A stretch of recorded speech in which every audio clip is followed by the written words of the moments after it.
गया कि जब से सिंधिया आए हैं भारतीय जनता पार्टी में, भारतीय जनता पार्टी के दोनों हाथों में सोने का कटोरा इस वक्त मध्य प्रदेश में मौजूद है। लोकसभा चुनाव में भी, विधानसभा चुनाव में भी, और कहीं ना कहीं देखा जाए तो सिंधिया के आने से जो भारतीय जनता पार्टी वापसी करती है उसके बाद से पीछे मुड़कर नहीं देखती है। लेकिन अब जिस तरीके से कांग्रेस पार्टी के नेता लगातार सिंधिया को उकसाने का काम कर रहे हैं, और देखिए सिंधिया के समर्थक भी इस बात का लगातार मांग कर रहे हैं कि वो कांग्रेस पार्टी, पुरानी पार्टी में कह सकते हैं वापस लौट। समर्थक वाले विधायक हैं वो लगातार इस बात के दावे कर रहे हैं कि कहीं ना कहीं जो हमारे नेता हैं, जो कह सकते हैं सिंधिया के जो करीबी लोग हैं, उनका अपमान किया जा रहा है इस वक्त भारतीय जनता पार्टी में, उनको महत्वता नहीं दी जा रही है। और जाहिर सी बात है, इसको देखते हुए सिंधिया पर लगातार उनके समर्थक इस बात का दबाव बना रहे हैं कि वो अब कांग्रेस पार्टी। क्या अब ज्योतिरादित्य सिंधिया से छिनने वाला है केंद्रीय मंत्री पद? क्या ज्योतिरादित्य सिंधिया के साथ खिलवाड़ भारतीय जनता पार्टी कर रही है? भारतीय जनता पार्टी पर आरोप लगाया जाता है कि भारतीय जनता पार्टी इस्तेमाल करती है और बाद में उसे फेंक देती है। ये राजनेताओं के साथ अब क्या भारतीय जनता पार्टी वही करती हुई नजर आ रही है? क्या ज्योतिरादित्य सिंधिया ने मध्य प्रदेश में भारतीय जनता पार्टी को सत्ता में लाया? उस वक्त सत्ता में लाया जब कांग्रेस पार्टी की सरकार थी और ज्योतिरादित्य सिंधिया अपने 22 विधायकों के साथ 2020 में भारतीय जनता पार्टी में शामिल हो गए। कमलनाथ की सरकार गिर गई और भारतीय जनता पार्टी की सरकार बन गई, और भारतीय जनता पार्टी से शिवराज सिंह चौहान मुख्यमंत्री बन गए। शिवराज सिंह चौहान मुख्यमंत्री बने, इसके बाद 2023 में मोहन सिंह यादव मुख्यमंत्री बने। लेकिन ज्योतिरादित्य सिंधिया को क्या मिला? उनके हाथ तो खाली नजर आए। मध्य प्रदेश से भी ज्योतिरादित्य सिंधिया को निकाल दिया जाता है, केंद्र की राजनीति में भेज दिया जाता है। लेकिन ज्योतिरादित्य सिंधिया जब लोकसभा में मौजूद नहीं होते हैं तो कारण बताओ नोटिस जारी करने की बात की जाती है। सिंधिया पर आरोप लगाया जाता है कि आपकी वजह से मध्य प्रदेश का उपचुनाव हम हार गए। सिंधिया पर आरोप लगाया जाता है कि आपके विधायक धांधलेबाजी कर रहे हैं, आपके विधायक यहाँ पर पैसों की वसूली कर रहे हैं। ज्योतिरादित्य सिंधिया पर इल्जाम लगाए गए कि अपने विधायकों को संभालिए, वरना कोई गारंटी नहीं है कि बीजेपी से ये विधायक कब कांग्रेस पार्टी में वापसी कर लें। तो कभी सिंधिया के विधायकों पर इल्जाम लगना। भारतीय जनता पार्टी क्या अब सिंधिया का सहारा लेना नहीं चाहती है? क्या मजबूरन सिंधिया को जो कांग्रेस पार्टी से ऑफर मिल रहे हैं, क्या ऑफर को स्वीकारते हुए क्या ज्योतिरादित्य सिंधिया अब नजर आने वाले हैं? कई सवाल मध्य प्रदेश की राजनीति में उठ खड़े हुए हैं और ज्योतिरादित्य सिंधिया इसका केंद्र बिंदु बन चुके हैं। कई सवालों के जवाब यहाँ पर लेंगे, मेरे सहयोगी भी यहाँ पर जुड़ेंगे, उनसे जानने की कोशिश करेंगे ज्योतिरादित्य सिंधिया के खिलाफ भारतीय जनता पार्टी का लगातार उतरना क्या दर्शाता है कि क्या सिंधिया को अब फैसला बड़ा लेना ही पड़ेगा। मेरे साथ मेरे सहयोगी सिराज जुड़ेंगे, उनसे जानने की कोशिश करेंगे कि मध्य प्रदेश की राजनीति के बारे में वो क्या समझते हैं। सिराज, पहले तो बहुत बहुत स्वागत है। मध्य प्रदेश में लगातार हम देख रहे थे कि शिवराज सिंह चौहान एक बड़ा कद लेकर आते हैं, क्योंकि 3 से 4 बार वो मुख्यमंत्री के तौर पर मध्य प्रदेश में आ जाते हैं। उसके बाद ये कहा जाता है कि ज्योतिरादित्य सिंधिया को जगह मिलनी चाहिए थी, लेकिन ज्योतिरादित्य सिंधिया को मुख्यमंत्री नहीं बनाया जाता है और मोहन सिंह यादव को मुख्यमंत्री बना दिया जाता है। और मोहन सिंह यादव के मुख्यमंत्री बनने के 1 साल बाद हकीकत सामने आती है कि लाडली बहना योजना का भी इस्तेमाल हो रहा है, ज्योतिरादित्य सिंधिया के विधायकों का भी इस्तेमाल किया। भारतीय जनता पार्टी सिंधिया के साथ लगातार खिलवाड़ कर रही है और खुद विधायक ये बात कहते हैं कि हमारा अपमान बीजेपी के साथ जुड़कर हो रहा है। क्या लगता है सिंधिया कोई बड़ा कदम उठाते हुए नजर आएंगे? जी, जाहिर सी बात है, इस वक्त अगर हम देखें तो मध्य प्रदेश की राजनीति में कई सारे सवाल उठ रहे हैं। जाहिर सी बात है, सवाल उठ रहे हैं लाडली बहना योजना को लेकर, सवाल उठ रहे हैं मोहन सरकार को लेकर के, सवाल उठ रहे हैं ज्योतिरादित्य सिंधिया को लेकर, सवाल उठ रहे हैं शिवराज सिंह चौहान को लेकर के भी। क्योंकि देखा जाए तो जिस तरीके से भारतीय जनता पार्टी में ही इस वक्त एक फूट पड़ती हुई नजर आ रही है, उसका सबसे बड़ा जो कारण है वो कहीं ना कहीं सिंधिया का अपमान है। जाहिर सी बात है, जो सिंधिया के समर्थक वाले विधायक हैं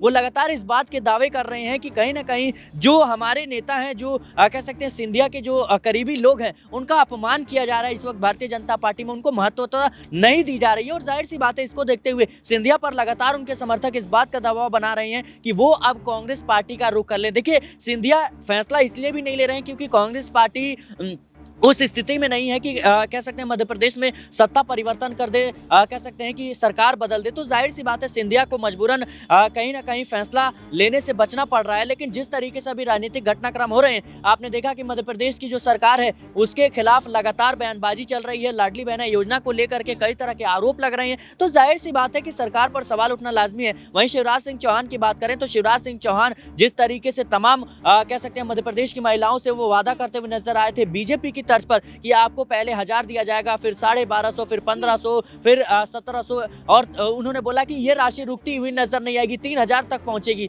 लेकिन अभी क्या हो रहा है हम सब देख रहे हैं, मध्य प्रदेश में कई तरह के आरोप इस वक्त मोहन सरकार पर लगती हुई नजर आ रही है। सिंधिया की बात करें तो सिंधिया को लेकर कांग्रेस पार्टी भी लगातार नजरें बनाई हुई है। हाल ही में सिंधिया की मुलाकात जो है राहुल गांधी से हुई थी, जो तस्वीर सोशल मीडिया पर काफी ज्यादा वायरल भी हो रही है। तो जाहिर सी बात है इस वक्त जो भारतीय जनता पार्टी है उस मध्य प्रदेश में खासतौर पर उसमें कहीं ना कहीं फूट पड़ती हुई नजर आ रही है। देखिए जीतू पटवारी की बात करें, जीतू पटवारी ने एक मुद्दा उठाया था और मुद्दा उठाते हुए उन्होंने कहा था कि अब सिंधिया की तो अधिकारी भी बात नहीं मान रहे हैं। एक बुजुर्ग सिंधिया के पास आए थे, जमीन से जुड़ा हुआ मामला था और सिंधिया ने अधिकारियों को निर्देश दिए थे कि जल्द से जल्द संज्ञान लिया जाए और इनकी समस्या को हल किया जाए और इनकी जमीन इनको लौटाई जाए।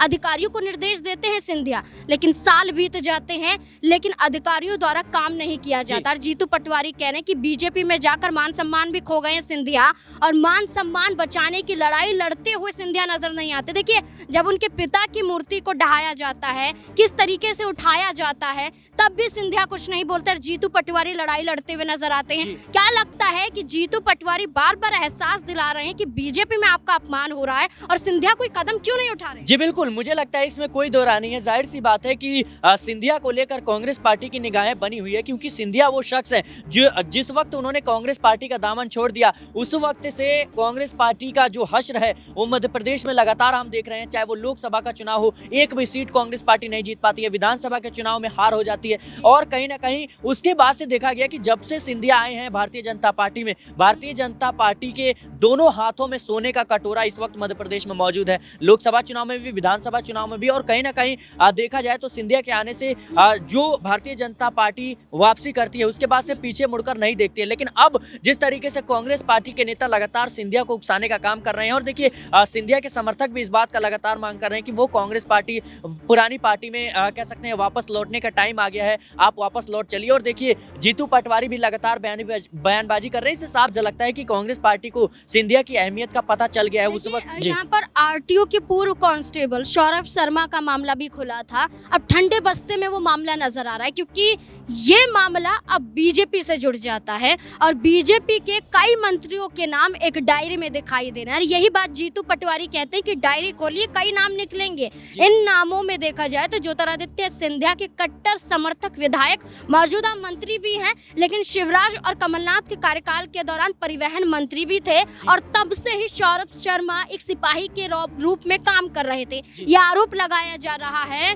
कि खुद सिंधिया के जो मंत्री हैं इसमें शामिल हैं, वो गुनहगार हैं। तो जो शिकंजा है वो कहा जा रहा है कि एक एक करके कई मंत्रियों पर सिंधिया पर भी गिरता हुआ दिखाई दे सकता है। जी देखिए, मुझे लगता है कि ये एक जांच का विषय है और जाहिर सी बात है कि अगर वो कांस्टेबल सिंधिया के वक्त में थे तो फिर उस वक्त क्यों नहीं जांच हुई और अभी अगर पकड़े गए हैं तो अचानक से इस तरह का आरोप लगाना मुझे नहीं लगता कि ये उचित होगा। क्योंकि देखिए वो पैसे उनके कांस्टेबल रहते हुए आए थे या फिर बाद में आए, वो कांस्टेबल से रिटायर होने के बाद उन्होंने क्या कुछ किया, जो है कार्य से जब उन्होंने इस्तीफा दिया उसके बाद उनके पास कहां से पैसे आए, ये तमाम जो सवाल है वो कहीं ना कहीं बनते हुए नजर आ रहे हैं। और उससे पहले आप सिंधिया को या किसी और नेता को, चाहे वो किसी भी पार्टी का हो, उस पर इस तरह के आरोप लगाना मुझे लगता है कि ये उचित नहीं होगा। और जाहिर सी बात है कि इस रणनीति के तहत सिंधिया को निशाना बनाए जाने की पूरी कोशिश इस वक्त हो रही है। बहुत बहुत शुक्रिया आपका सिराज। जैसे हम मध्य प्रदेश में ज्योतिरादित्य सिंधिया को देख रहे हैं, ज्योतिरादित्य सिंधिया पर आरोपों की झड़ियां लग रही हैं, लेकिन सिंधिया है कि जवाब नहीं देते हैं।